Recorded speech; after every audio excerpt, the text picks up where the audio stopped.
if you're dealing with an anxious avoidant relationship, me or you being the anxious person, you're seeking secure attachment, but your partner just keeps pushing you away to maintain this distance, and you're looking for this kind of love and security and reassurance and vulnerability and tenderness and partnership that you just can't get. They won't give it to you. They're not withdrawing it and withholding it from you because they don't want to give it to you. They're doing it because they don't know how to. They're not capable. And that love bombing, high intensity, hypersexual period in the beginning that convinced you that they could, it was a lie. They're not capable. So, and you don't have to waste the next 15 years of your life waiting for them to learn it. You only got so much time left in your life. Nobody knows how many days they've even got left, never mind years or decades.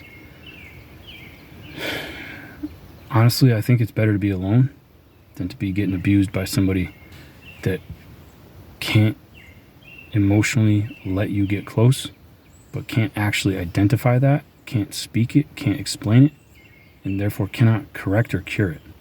So what they do is they, through a variety of mechanisms, they send you on wild goose chases so that they blame shift their own insecurity, their own problem.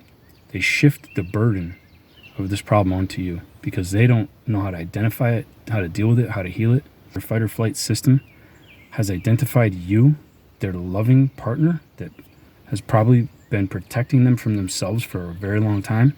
They've identified you as the threat because you have said mean things to them.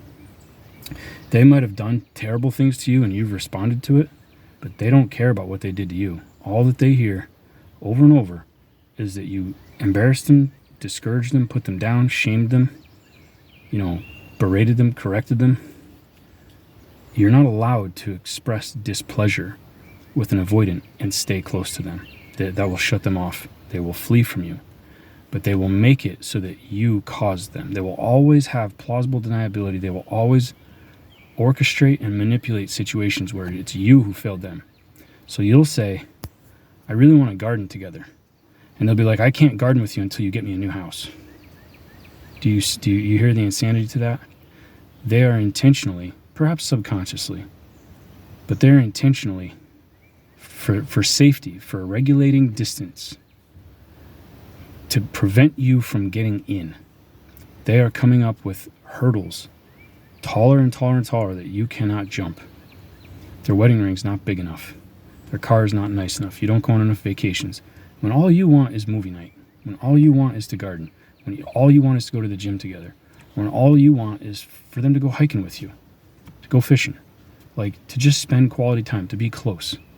Close is what they cannot have, but they know that if they say, I can't be close to you, you have no choice but to go find someone who can be. You will leave them. They know that. So they can't confess it, but they have to maintain uncloseness. As soon as you start to walk away, they'll come back. If your partner blows up at you, and when you finally start shutting down and withdrawing because you're just so alone, when you finally start giving them the distance and space that they claim they want, that's when they'll come back towards you.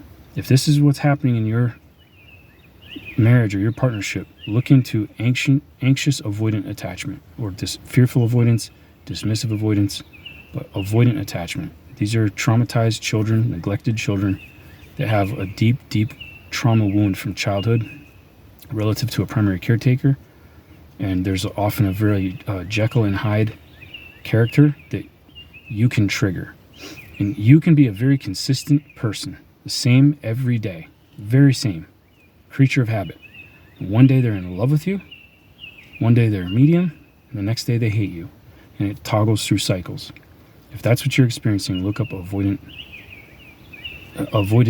attachment style, attachment theory.